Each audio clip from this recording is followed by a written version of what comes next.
चलिए भैया प्रश्न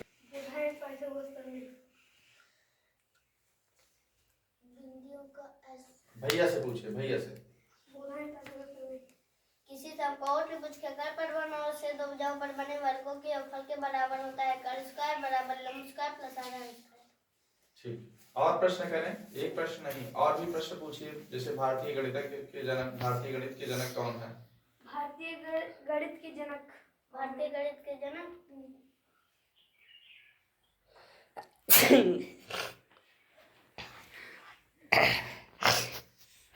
दीदी आप बताएं। भारतीय गणित के जनक आर्यभट्ट। हाँ ठीक, भारतीय गणित के जनक कौन है? आर्यभट्ट है, ठीक है। प्रथम भारतीय, अगर हम बात करें प्रथम भारतीय महिला गणितज्ञ कौन है? शकुंतला देवी। ठीक, प्रथम भारतीय महिला गणितज्ञ कौन है? शकुंतला देवी है। बात समझ में आ गई? चलिए भैया अगला प्रश्न करिए। सभाज्य संख्या ऐसी दो संख्या जिनका मासा एक होता है सभाज्य संख्या कहलाती है। बिंदुओं का ऐसा बिंदु पर जो किसी एक स्थिर बिंदु से सदैव नियत दूरी पर होता है वृत्त कहलाता है। भाज्य संख्या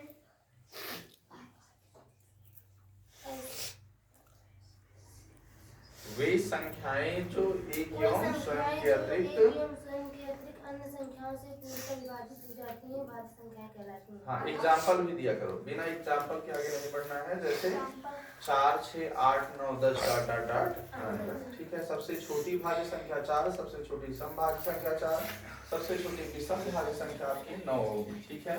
और सबसे बड़ी भाज्य संख्या क्या होगी आपकी? अनंत होगी। बात समझ में आ गई? चलिए एक एक लोग भैया प्रश्न किया करो। भैया आप प्रश्न पूछे इनसे, भैया से। सभाज्य संख्या ऐसी दो संख्या जिनका मासा एक होता है सभाज्य संख्या कहलाती है। बीजगणितीय संख्याएं a प्लस b का होल स्क्वायर बराबर a square plus b square plus 2ab minus b का होल स्क्वायर बराबर a square plus b square minus 2ab a square minus b square बराबर पहले ब्रैकेट में a माइनस b दूसरे bracket में a प्लस b का होल क्यूब बराबर a cube plus b cube plus 3ab bracket में a प्लस b a माइनस b का होल क्यूब बराबर a cube minus b cube minus 3ab bracket में a माइनस b a cube plus b cube बराबर है पहले ब्रैकेट में a प्लस b दूसरे में a square plus ab square plus b square a square minus b a cube minus b cube का a cube minus b cube बराबर पहले bracket में a माइनस b दूसरे ब्रैकेट में a square plus ab square plus b square a plus b plus c का whole square a square plus b square plus 2ab 2bca चलिए भैया इसके बाद आप दूसरा प्रश्न करें भैया से। कोटि पूरक कोण क्या है और संपूरक कोण क्या होता है? चलिए आप बताएंगे, सूर्यांश बताएंगे इसको। कोटि पूरक कोण आप बताएंगे, संपूरक कोण भैया बताएंगे। ऐसी दो संख्याएं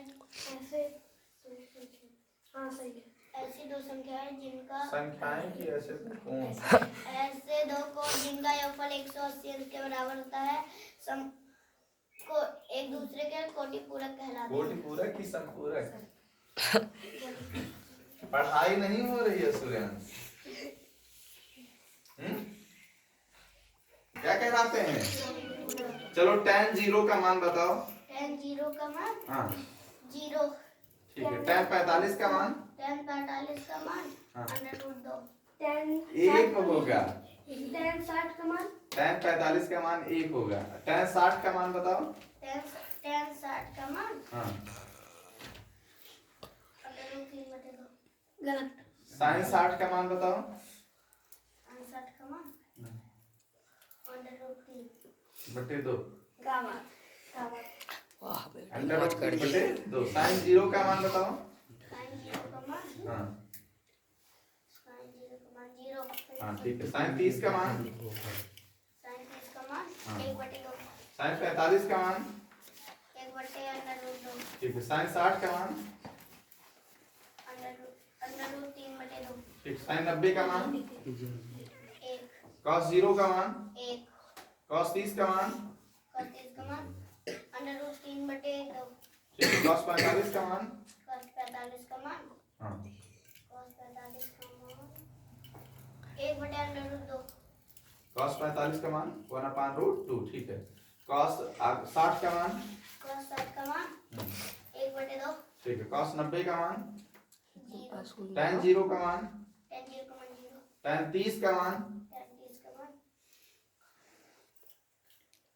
नहीं याद, 1/√3, 1/√3।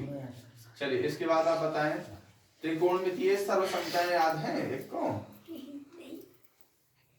बोले थे याद करके आएंगे आज, याद है? sin square theta plus cos square theta बराबर 1, बोलो बोलो, sin square theta plus cos square theta बराबर 1। sin square theta plus cos square theta बराबर 1।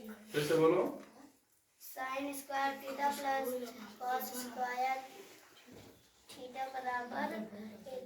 हाँ अब एक सरल संख्या याद करना है आपको, ठीक है? दोबारा फिर से आपसे पूछा जाएगा, ठीक है ना? tan 45 का मान क्या होगा? tan 45 का मान, हाँ tan 45 का मान 1। हाँ ठीक है, अब याद हो गया। tan 45 का मान क्या होगा? 1 होगा। बात समझ में आ रही है? ठीक है। इसके बाद आप बताएंगे वृत्त का क्षेत्रफल कितना होता है?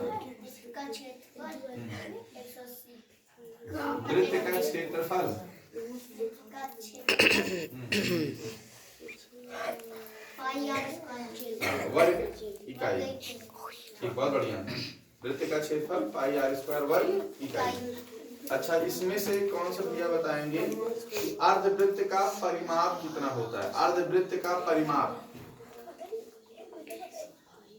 हाँ क्या नाम है आपका, आप बताएंगे? लड्डू। अर्धवृत्त का परिमाप हाँ पाई आर प्लस 2r इकाई। बहुत बढ़िया, पाई आर प्लस 2r होता है, ठीक है ना? भैया को बताया गया था, कल ये भी बताया गया था कि इसमें पाई आर प्लस 2r इकाई, ठीक है? चलिए इसके बाद आप लोगों से पूछा जाएगा एक और प्रश्न, अर्धगोले का जो संपूर्ण पृष्ठीय क्षेत्रफल होता है कितना होता है? अर्धगोले का संपूर्ण पृष्ठीय क्षेत्रफल भैया आप बताएं, अर्धगोले का संपूर्ण पृष्ठीय क्षेत्रफल? अर्धगोले का संपूर्ण पृष्ठीय क्षेत्रफल पाई आर स्क्वायर इकाई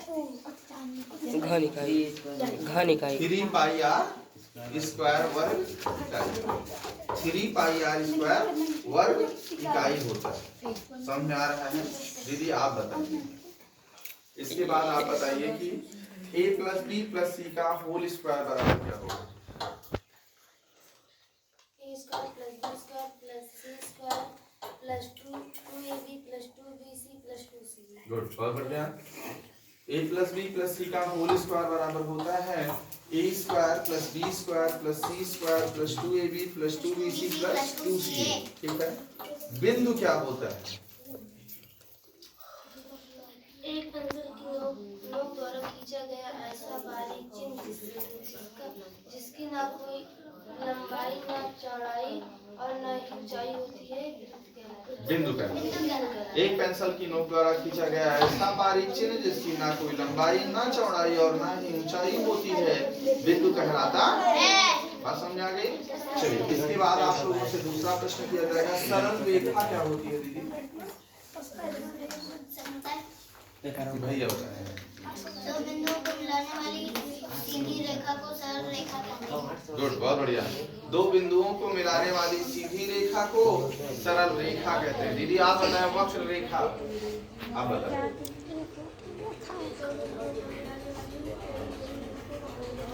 गुड, बहुत बढ़िया। दो बिंदुओं को मिलाने वाली टेढ़ी मेढ़ी रेखा को वक्र रेखा कहते हैं। दीदी आप जब से आ रहे हैं आपको जो याद हो वो बताओ।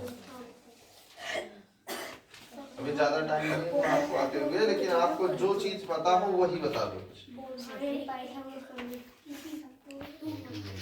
बताओ दीदी, क्यों नहीं याद हुआ पता है आपसे? चूंकि कोचिंग अगर जो है सुबह 5:30 से होती थी तो दीदी हमारी 6:45 पे जैसे छुट्टी होने वाली हो 5 मिनट पहले आती थी, सब लोग 5 मिनट पहले। अब ऐसे अगर समय से नहीं आएंगे तो कैसे? देखो